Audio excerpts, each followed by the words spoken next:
So in today's video we're going to take a look at hand embroidery samplers. We're going to look at a brief history of them. I've got some books to show you. I'm going to talk about some online resources. I've got some samples from my collection as well, and a very special one all the way from Ukraine. Hi again everyone, it's Sarah from Sarah Homfray Embroidery. Welcome to my channel, a channel all about hand embroidery. And just before we get going on the samplers, I've got a few thank yous to say. So that's to those of you who have clicked the super thanks button, which is below the videos, and shown your support by donating to us. So thank you very much to Kay. Again, Kay's donated several times now. To Victoria, Brat Mama, I don't think that's your real name, but thank you Brat Mama, Agnes and Claudia. Thank you very much all for your support. It's much appreciated. So when I initially thought of doing this video, I was going to do it on a book that I've got in my collection and show you this beautiful sampler book, but it's actually turned into something else because I've been having some conversations with Natalie. Hi Natalie. Natalie is in Ukraine and we've been talking about samplers, and Natalie has sent me a picture of her sampler that she has made, which I'm going to show you later. Natalie's story is a real inspiration, I find, and I wanted to share it with you because I wanted to show you how personal and meaningful a sampler can be and how you can use embroidery to help you through some tough times. So the word sampler comes from the Latin word exemplum, which means example, but embroidery terms, it was a way of learning and practicing and recording stitches and techniques and patterns and processes in a stitch form. So the earliest known surviving sampler is actually from Peru and the Nazca culture, and it dates back to the 2nd century BC, and it contained lots of figures and birds and mythical creatures and different plants.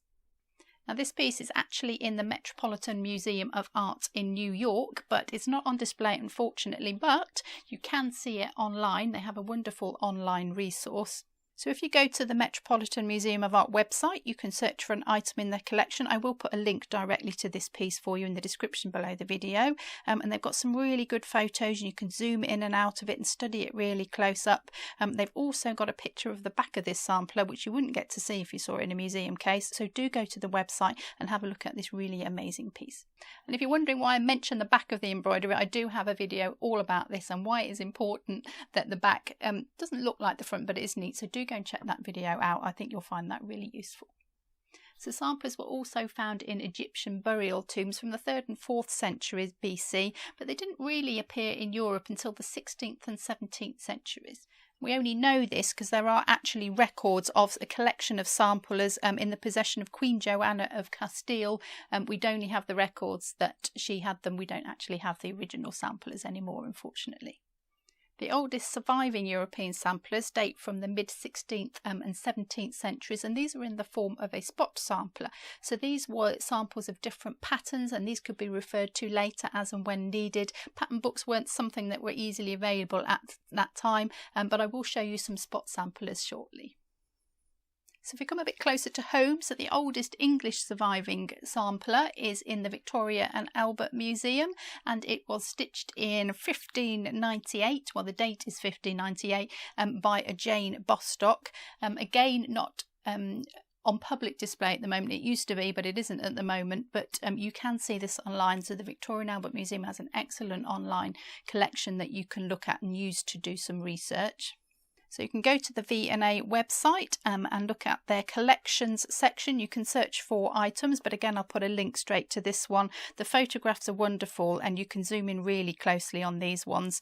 There's loads of information about the sampler and its maker, Jane, including a good physical description of the techniques and the motifs and the materials that were used. And if you click on this box here, you get a wonderful history of samplers with lots and lots of information and photographs of samplers from their collection. And if I scroll down this list here, we get to one of my all-time favourite samplers, and this was stitched by a teenager, Elizabeth Parker, in about 1830. She had been working as a nursemaid, and the text on this sampler describes what she sees as her weaknesses and sins, her cruel mistreatment at the hands of her employees, and an abortive plan to kill herself. And the sampler actually ends with "what will become of my soul," and then it just stops. There is nothing after it. But research now shows that she did actually live a lot longer this, and she lived until she was 76, so I think it must have turned out okay in the end. The stitching on this sampler is extremely small. I have seen this in real life. It's tiny, tiny, tiny cross stitches, and it must have taken many, many hours to work this. And when you look at the text that she's written, that makes this even more poignant, I think.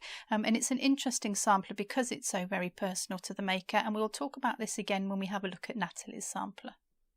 So samplers started to evolve and kind of became a form of education for young ladies, and you would start to see dates and names come into the samplers.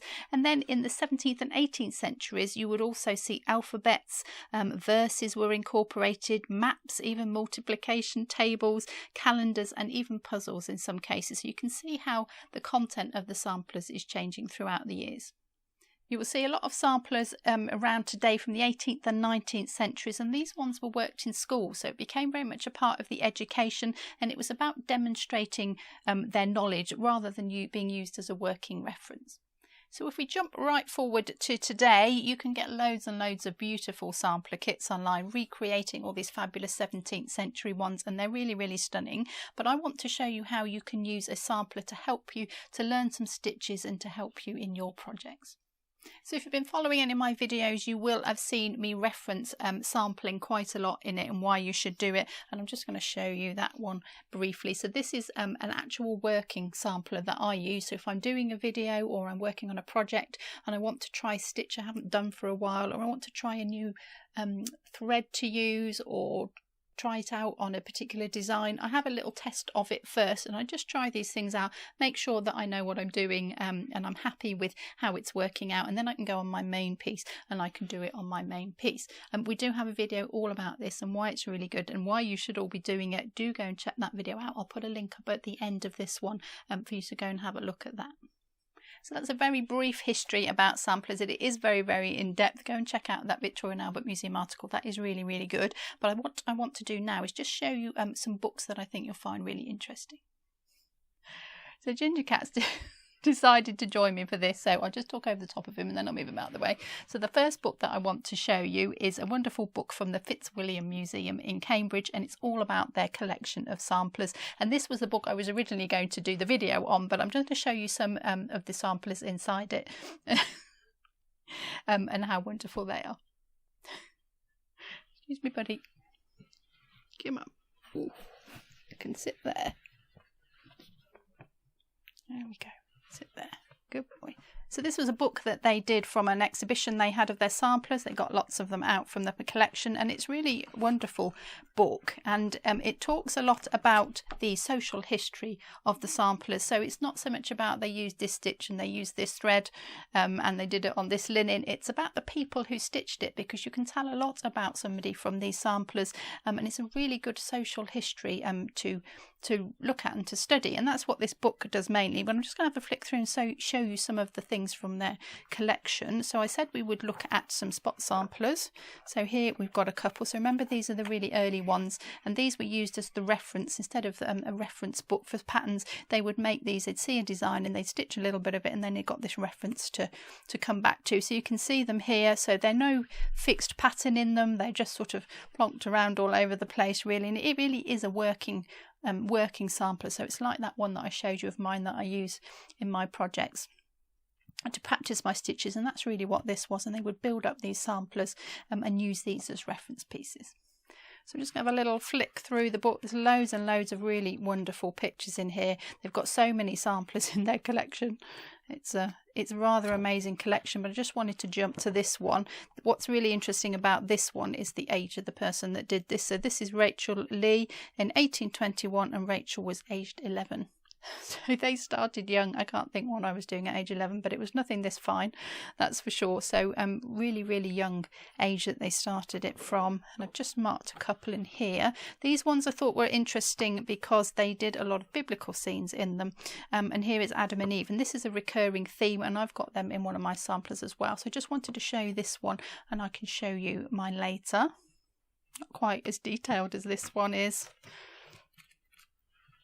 And we've got quite a different sort of sampler here. So this is a darning sampler. So this really was a sampler that was used to practice a technique and to really get that technique right before you go and do it on something else. And they've just got some darning stitches. But do you remember I mentioned about names and dates coming into it here? So this is Jane Brady, 1785. She did this darning sampler, and she was at Ackworth School. So she wrote the name of the school down. So just from that small amount of detail, we can glean so much about who she was and what she was doing and where she was doing it. And I just wanted to show you this one as well, because this is a map. We talked about different things coming into samplers now. Maps were very popular, and this is England and Wales and a little bit of Scotland and a tiny bit of Ireland. But I just wanted to show you this because I thought I'd show you where we are on the map. I don't know if anybody knows where we are. So if we go right to the middle, this is London down here, and we're right on the border here with Derbyshire and Nottinghamshire.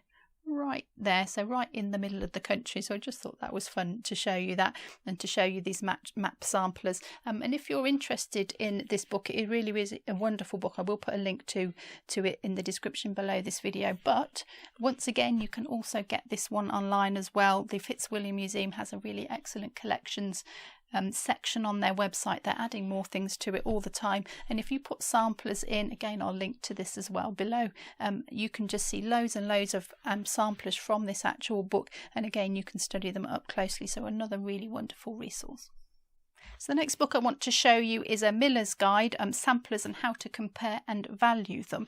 Now this is a really great book because it's got loads of wonderful pictures of samplers, but it gives you lots of information about them. So it tells you about the different motifs, what you can look for, where it might come from depending on what's in the piece itself, the elements that are in it, the size of it, and then an expected value. Now this book is a little bit out of date, so the value is probably not right anymore, but that is some really interesting information.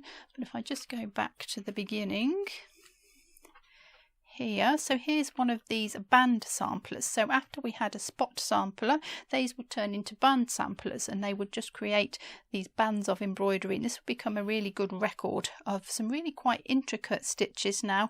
And this is sort of a bit more formal. These would have been girls stitching these who probably were a little bit more well off and could afford these materials. They could use quite expensive materials in them, but these would become band samplers, and you can just keep adding to the bottom and creating these beautiful sample pieces. The spot samplers are here that we've already mentioned as well, and the band samplers came after the spot samplers. And then I just picked out a couple more that I thought would be interesting. So we've talked about European samplers a bit, and this covers quite a lot of other countries. So if you're not in the UK and you're interested in samplers from where you come from, this is a really brilliant one for that. So we've got some Dutch darning samplers here. You can see they're quite different with some text on there as well. If I turn the page, I think we've also got some German ones, so different motifs appearing depending on what country people were in, and that's really interesting to see. And it's also got a great section on American samplers. Now American samplers aren't as old as the ones that you would find in Europe, but apparently they did have more details on them. They would put more information on them, so you could tell a lot more about the people who made them, and obviously with migration to America as well, you've got that story in there too. So it covers these quite well. You've got some really wonderful samples of some different ones from different parts of America, very specific parts of America, it has to be said. Amy Crocker's sampler from Connecticut, 1844. So really, really wonderful there. And it even, to show you a few of those, splits it into mid-Atlantic and southern samplers. So it's very specific to different parts of America depending where people came from as well. So that's another really interesting social side to it. So that is a really excellent book, even if you don't want to buy samplers and you're not interested in buying them. It's got a lot of social history in there from samplers from all over the world. So this one is a very old book. This is the Victoria and Albert Museum sampler book. It's had a little bit of wear and tear now, and I think this is 1960, this one. And it is unfortunately all in black and white. But you can still see some amazing detail on this, and these white work band samplers that we've just had a little look at there are just truly amazing. The detail in some of these is really stunning. So you can still see the stitches in them, and you can still see the motifs. It tells you how to do some of the stitches as well in there, and a little bit of history about samplers. And then I've just marked this page here, because this has got a calendar in it. So we talked about these different things coming up in samplers and different motifs coming into them now. And this is Elizabeth Knowles, 1787, and this has got a calendar in it, so it's a perpetual almanac, and it's got the years, and if I take that off you can see it better, the years here and the Sunday. So obviously that was very important because Sunday was your day off, and you can see how different these samplers here. So some really wonderful ones, even though it is only in black and white.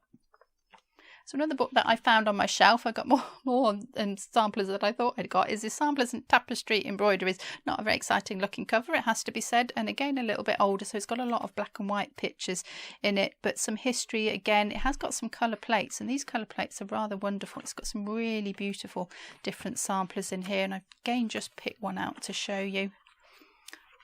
I will link all of these books below, by the way, if you're interested in these books specifically. But look at this really, really beautiful one. This one is by Anne Maria Wiggins, 19th century, and it's just got this gorgeous little bird on it. This one is quite different in that it's not counted. So you will notice that a lot of the techniques, a lot of the samplers are done on a counted fabric. So that's an even weave fabric, the same number of threads one way as the other, and you would use the holes in the fabric to count your stitches on.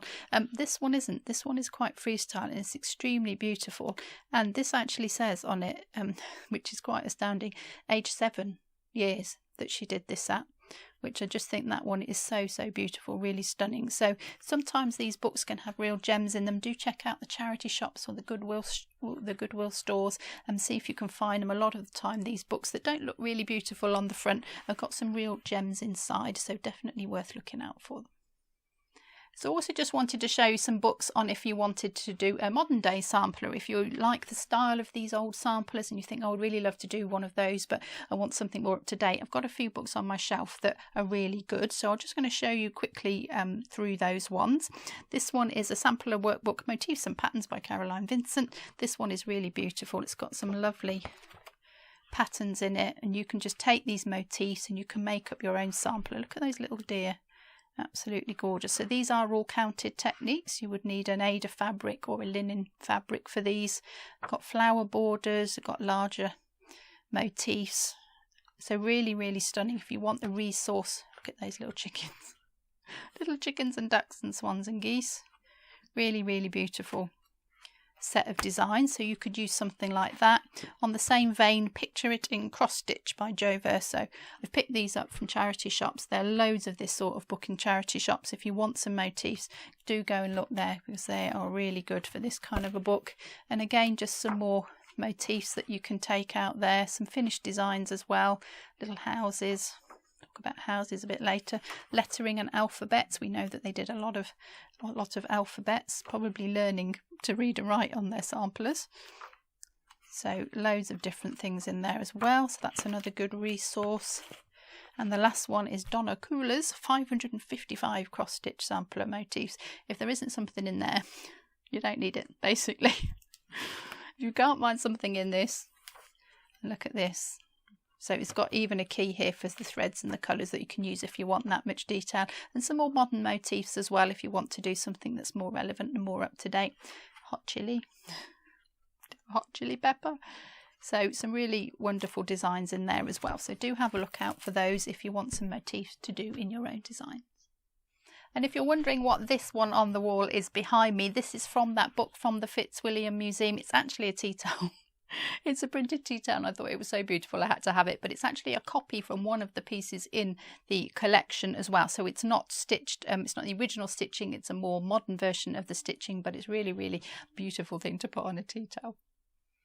So I think now is a really good time to have a look at Natalie's sampler. Thank you for sending me images of this, Natalie. It really means a lot to me to share this with you. So Natalie is in Ukraine. She lives in the area of Sumy, which is near the border with Russia. Now Natalie has got shells whistling over her head, and she's got air raid sirens going off and all sorts of terrible things. She hasn't got power for much of the day, so I know that she jumps on when she can and watches the videos when she can. And that's really incredible that she is doing this in that time, and she is using this embroidery to help her get through this really, really terrible thing that's happening. And it's really interesting that it's today that this video is going up, because it is the 1-year anniversary of the invasion of Ukraine, and unfortunately it is still going on. I can't report that it's over and everybody is safe again.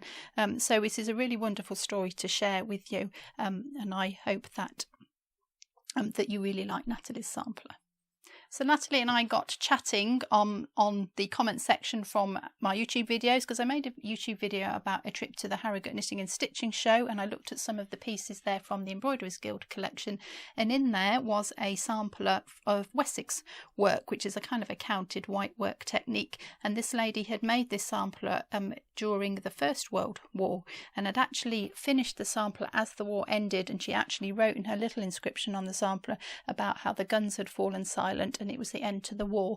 And Natty was quite inspired by this. She was making her sampler, and I said, yes, you know, hopefully by the time you finish stitching it, it will be able to. So Natalie rushed to get it finished, and obviously it's not over, but it will be.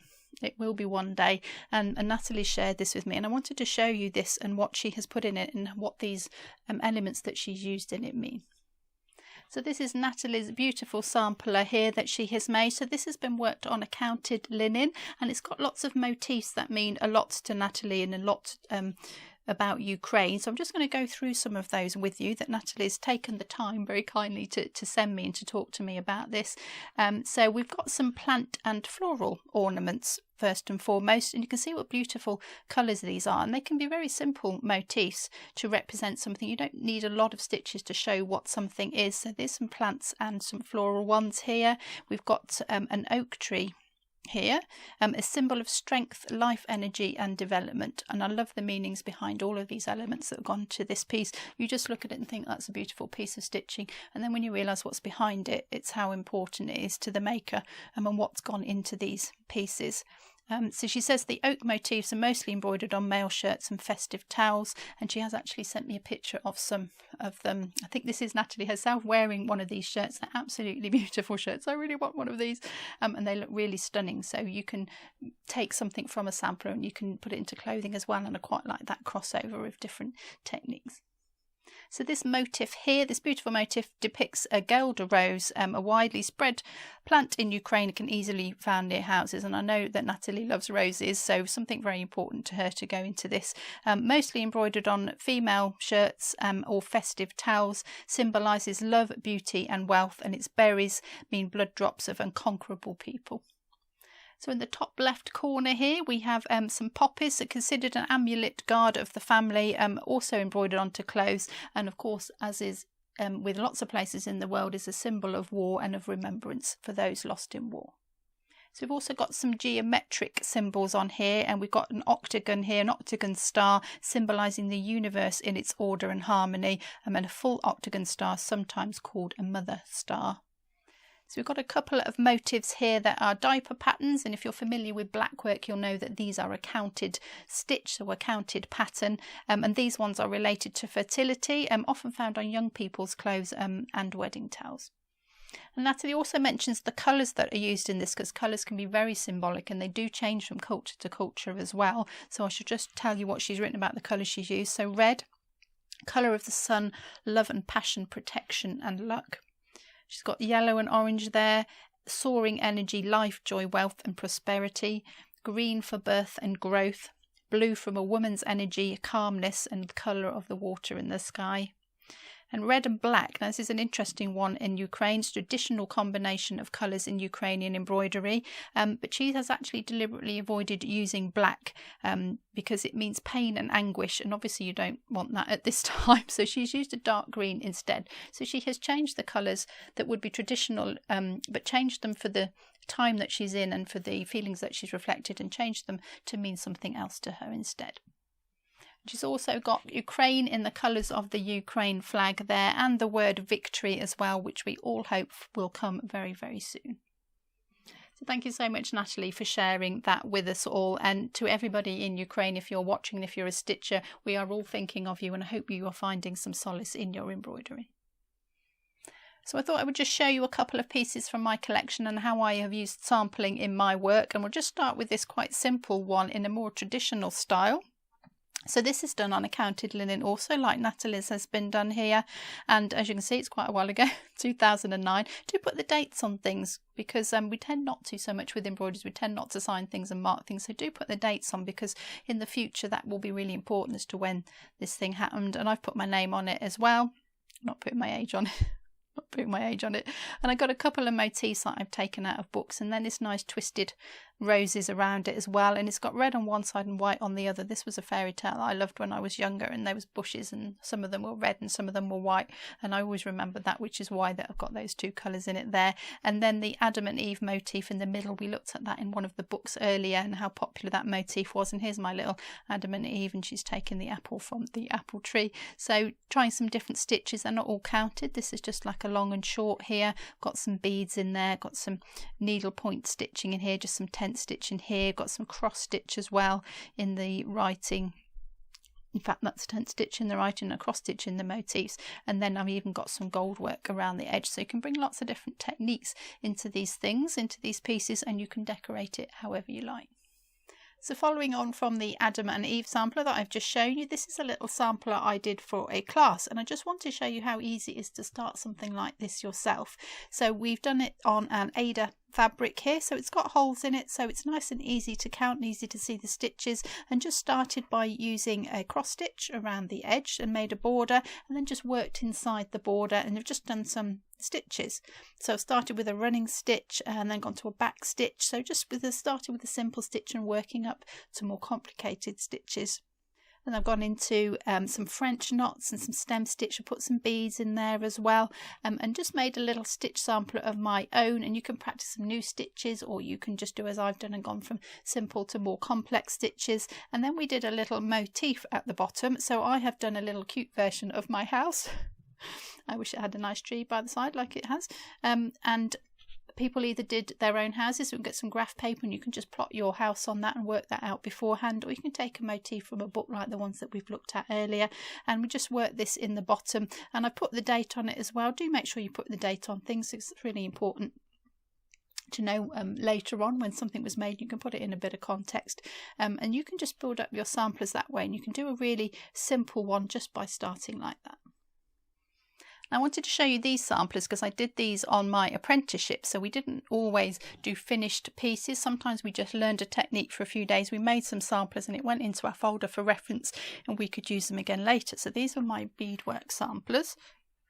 So these are my fringes and beaded bands. So here you can see I've tried different types and some weaving. We've done some with fringes on, done some with different patterns on here. Here's a looped fringe here and a twisted one here, and I've just made these tiny little samples and I've displayed them on a board. And if I'm doing some bead weaving again, or if I'm teaching a class or doing a project, I can come back to this and I can go, well, what kind of a fringe can I do?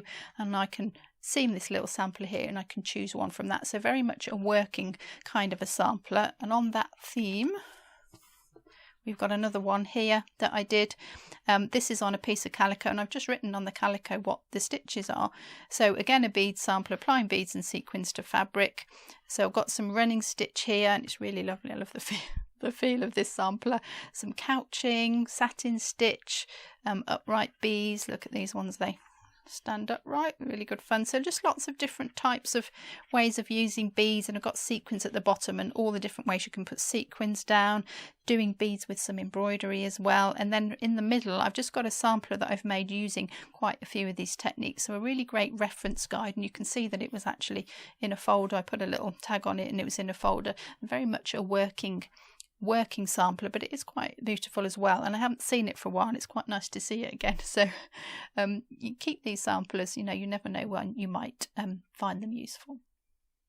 This was another one I actually did as a class, and this one is quite different because I was trying some different techniques for this. So we were doing some sort of Indian inspired design. So we were using shisha mirrors and how you can put different objects down with the shisha mirror stitch. So there's a little coin in here, and we've got some mirrors here. We've got some little cabochons and jewel type things, and we've got buttons on it. We've got beads, some beaded stitches, some Indian embroidery stitches. So a different kind of a sampler, and we made it as a sort of a finished piece, but with an idea to practicing these stitches and trying some new new stitches out, but having a finished piece at the same time. So sometimes these samplers do come out really nice and they do end up as finished pieces, but they don't have to be. They're very much a working tool for you to use to learn and to practice different things. But if it does come out nicely, then frame it and put it on the wall. And you can do samplers for any kind of technique that you're doing. This little one up here, this is my little stump work sampler. Again, I did on the apprenticeship, but I've covered this in a video. We're doing some stump work videos. Do go and check that out. We have a close look at that one and the different techniques that are in that. And I've pulled that one out again, and I can use that now to make my videos with. So it's really great to be using these again. So do go and check that video out if you'd like to see that sampler. So I hope you all enjoyed that little look into the world of embroidery samplers and inspired to have a go at your own. Thank you again to Natalie for sharing yours with us, and we all do hope for peace in Ukraine for you all very soon. Do check out that video I mentioned on sampling and why you should be doing. I'll see you in that video there. And if you've enjoyed this video, do give it a thumbs up, share the embroidery love, and I will see you all next time. I can't do it. I peaked.